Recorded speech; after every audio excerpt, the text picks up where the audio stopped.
तीन लाइनें लिखो। व्यक्तिवाचक संज्ञा, व्यक्तिवाचक संज्ञा,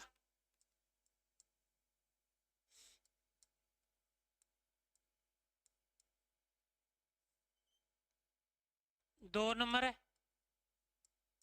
जातिवाचक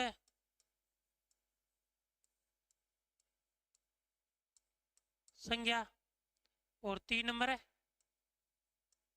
भाव वाचक संज्ञा। ठीक है ना।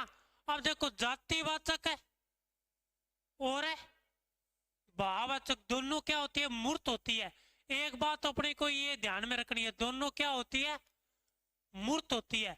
ये भी और ये भी दोनों क्या होती है, मूर्त होती है। मूर्त का मतलब हमें दिखाई देती है। ठीक है ना। एक बात अपने को ये ध्यान में रखनी है।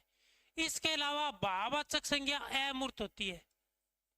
भाववाचक संज्ञा अमूर्त होती है, यानी हमें दिखाई नहीं देती है। ठीक है ना। ये बात अपने को ध्यान में रखनी है। और ये एक वचन में होती है। ठीक है ना। और ये बहुवचन में होती है। ये क्या होती है, बहुवचन में होती है। ये भी एक वचन में, एक वचन। ठीक है ना। ये भी एक वचन। इसके अलावा अपने बात करें व्यक्तिवाचक की बात करें, जहां पर एक का बोध हो, जहां पर एक का बोध हो वहां पर व्यक्तिवाचक संज्ञा, और जहां पर अनेक का बोध हो वहां पर,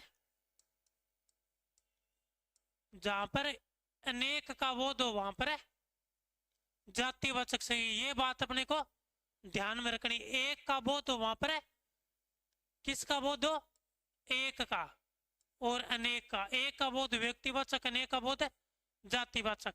इसके अलावा व्यक्तिवाचक नष्ट हो सकती है, लुप्त हो सकती है, और इसका नाम में परिवर्तन हो सकता है, नाम में परिवर्तन हो सकता है। ठीक है ना। ये बात अपने को ध्यान में रखनी है। और जातिवाचक संज्ञा हमेशा बनी रहेगी, जातिवाचक संज्ञा हमेशा बनी रहेगी। ये बात अपने को ध्यान में रखनी है। ठीक है ना। ये तो हो गई कंप्लीट। अब देखो भाववाचक संज्ञा क्या होती है, अमूर्त होती है, एक वचन में होती है, और इसे न तो देख सकते हैं और न छू सकते हैं। ठीक है ना। देख और छू नहीं सकते, सिर्फ महसूस कर सकते हैं, महसूस। ठीक है ना।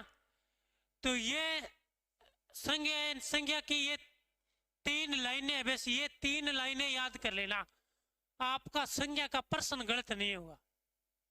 ठीक है ना। इसका स्क्रीनशॉट ले लीजिए, ये बहुत लंबे समय तक काम आने वाली चीज है। ठीक है ना। नोटबुक में नोट कर लीजिए अभी से। व्यक्तिवाचक संज्ञा मूर्त होती है, एक वचन में होती है, और जहां पर एक का बोध हो वहां पर व्यक्तिवाचक संज्ञा होगी, नष्ट हो सकती है, नाम परिवर्तन हो सकता है। जातिवाचक संज्ञा मूर्त होती है ये भी, लेकिन ये बहुवचन में होती है। वे एक वचन जिसका बहुवचन बनाया जाए, वे एक वचन, वे एक वचन जिसका बहुवचन बनाया जाए। ठीक है ना।